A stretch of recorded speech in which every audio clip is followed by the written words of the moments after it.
I am Jamie Green. I'm the first assistant chief. I was the incident commander on scene. This is Tucker Best. He is the director of communications. He was our dispatcher on today, taking the call. This is police chief PJ Owens, and this is the director of EMS and Northshire Rescue. Please spell and name on it, please. My name is Jamie, Jamie, Green, Greene. So at approximately 8:33 a.m., the Manchester Communication Center received an E911 call reporting an airplane crash on the side of Mount Equinox near the summit in the town of Manchester. It was reported that 3 individuals involved had non-life-threatening injuries. Manchester Police, Fire, and Northshire EMS were dispatched to West Union Street at the base of Mount Equinox. Manchester Fire initiated a first alarm, prompting additional fire units to respond from Arlington, Dorset, East Dorset, Winhall, and Pollitt Fire Departments.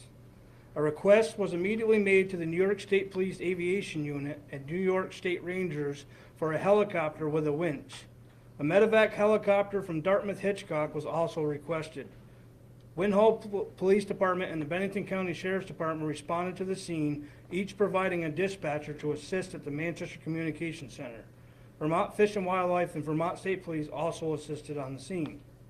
Rescue crews faced extremely difficult conditions navigating through snow up to 4 feet deep near the top of the mountain. Crews attempted access via Skyline Drive, which is unmaintained in winter, while others approached from the West Union Street in Manchester. At approximately 10:16 a.m., rescuers located the crash site. New York State Police Aviation then identified the scene and lowered rangers to assess the individuals. Using their winch system, New York State Police Aviation successfully lifted all 3 subjects from the hillside and transported them to the Manchester Public Safety Facility. In total, 3 individuals were rescued with non-life-threatening injuries. 1 patient was subsequently airlifted to Albany Medical Center for further evaluation. We also extend our thanks to the Vermont State Police and Vermont Fish and Wildlife for their assistance on scene. On behalf of the Manchester Police Department, Manchester Fire Department, and Northshire Rescue Squad, we extend our heartfelt gratitude to the greater Northshire community for their invaluable assistance. Your support, whether through providing snowshoes, snowmobiles, or food, played a crucial role in ensuring a successful rescue operation. Thank you for your generosity and unwavering support. Any questions? The FAA is reporting that the crash occurred around 3:50 a.m. Can you confirm if there is any information on the time of the crash and what happened between? No, we can confirm that the 911 call came in at 8:33. What do you know about the flight plan of the aircraft? Well, I have no clue of what the flight plan was. I didn't speak to the pilot. Okay. Were you up on the scene at all? I was on scene, but I was down at the road running You incident. didn't have visual on the aircraft? No. Crash site, okay. No, You know what the condition of the plane was? What the? I'm not sure. I wasn't up there. Talk about how bad it was getting crews up there. So it played a crucial role. I mean, once you got about halfway up the mountain, they were in 4 feet deep of snow. They got to a point where they had to get off the main trail that goes up and around, and literally it was waist deep in snow, so we had to revert back to snowshoes. It was very rugged terrain, but our guys pushed through and was able to finally contact them. What contact have you guys had with the NTSB or the FAA to kind of figure out when their investigation is taking over? So I've been in contact with both of them today. They're supposed to be here on Friday. Were the passengers all with the airplane, just casual, calm, or were they? Yes. How was it? Yes. Talk about that. I can't say because I was not up there. I know they were fine.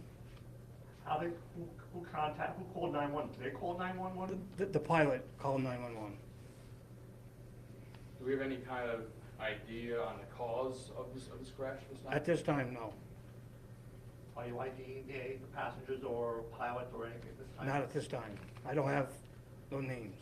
How important is mutual aid, like, in a situation like this, especially like in New York, right there with the helicopter? At this point, it's very crucial. And timing, number 1, the terrain we had to deal with, number 2. I mean, we have one of the best dispatchers in the state of Vermont. If it wasn't for his quick thinking, we wouldn't have the people, the manpower that we needed to do this scene, we wouldn't have that right away.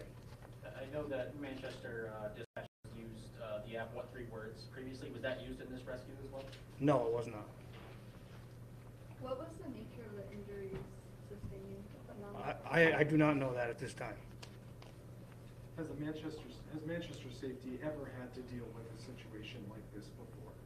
Back many, many years ago when there was a plane crash up there. Can you please tell us a little bit about that? I wasn't around. Can you describe how far from the road, from entrance of the road, and up vertically the crash scene was? So the only thing I can tell you is they were roughly around 3,200 feet in elevation. Can you speak at all to the impact of weather conditions on the response, outside of the snow, but also cloud cover and wind conditions? So just above the plane crash, there was a lot of fog up there. At the time I got on scene, the fog was kind of halfway down the mountain through the progress that we were trying to do. It did lift up a little bit, which actually was helped in rescue mission. There was no snow, no rain, so that helped. It was cold, which hindered, some of our guys getting in there, but the fog had lifted once we were ready to rescue them. Can you talk about how the rescue operation operated? They lower the baskets? So basically, they flew in, we gave them the GPS coordinates roughly of where we were. They were able to fly over. It was a lot of tree cover, so it was hard to find us on the ground. They were able to fly over using communication from the ground from our radios that we have. We were able to have contact with the aircraft, which then in return they were able to finally find us. They did an assessment from the air, which in return they dropped 2 Rangers out of their basket down on the ground so they could help assess with the patient care as far as that. And then we made a game plan moving forward how to get them out of there. And how was it? You put them from the ground in a basket up? Correct. So they basically lowered the basket down, they put a patient in, they get them all strapped in so they're safely secure, and they pull them up by a rope, they pull them into the helicopter, and they dropped it, and they did that 3 times to get all 3 patients out. What was the kind of organizational and communication like for you guys working with so many different departments? Who kind of took charge and what was kind of the... So I obviously was the incident commander. We did stay on our dispatch channel because that's the best communication that we have. Everyone was very good about communicating, frequent updates, letting me know like when they got to the people, how far up they were, what they were dealing with. I mean, there was a lot of good communication.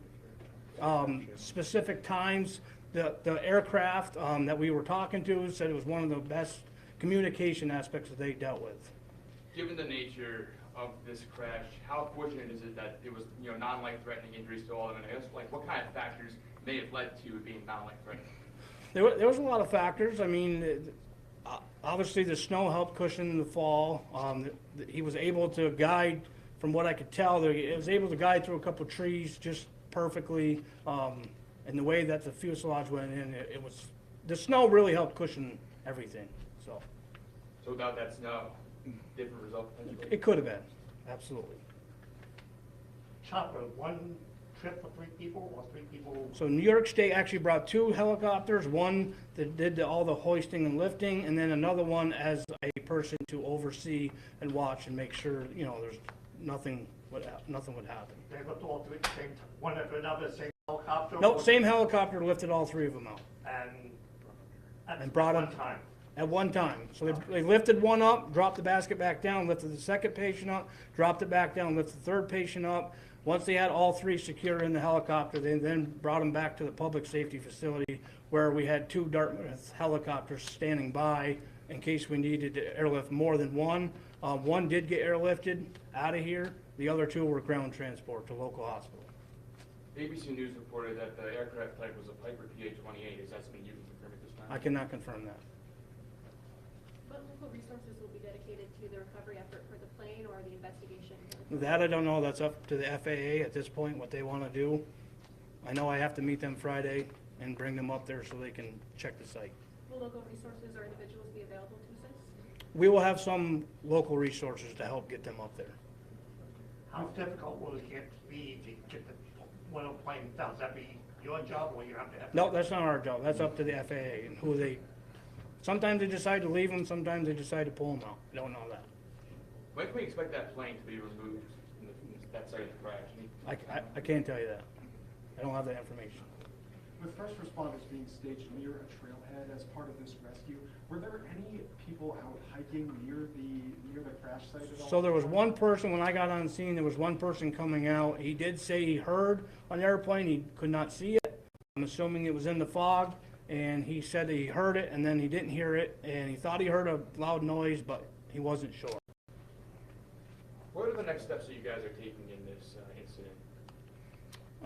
Basically, at this point, we will sit down and talk about the whole situation and what we can do to train better, to help assist us, getting there quicker, those kinds of things. There isn't much you can do in a situation like this, but obviously training on how to get up a mountain in 4 foot of snow is the hardest part. Because we didn't have snowshoes at the time, and a local person in the local community actually lent us some snowshoes, which helped. I know you can share before kind of the nature of the cause of the crash. Do you guys have an idea, just do you guys about what may have caused it? It's hard to say. It's hard to say. Is pilot speaking, has anything, or is he just recuperating right now? They're all awake. They're all aware, well awake.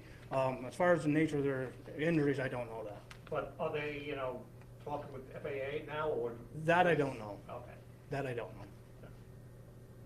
What steps are being taken kind of to figure out and identify the cause of the crash? And I guess when should the public be expecting to learn more about that? So I wouldn't know more until the FAA came here. I mean, that's their decision.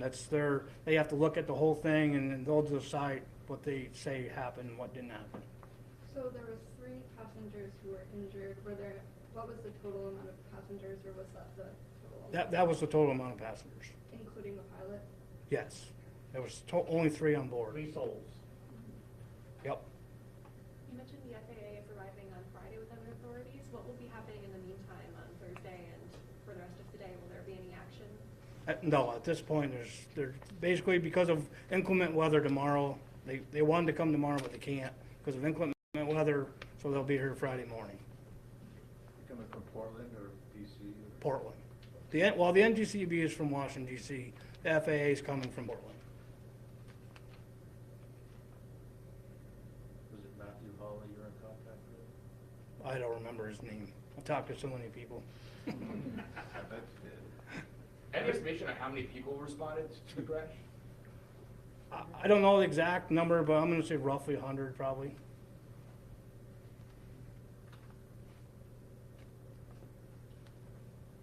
And we want to contact you for information, any more questions tonight or whatever. Is that telephone number we can reach you at? Yes. You can contact me at 802-491-9566.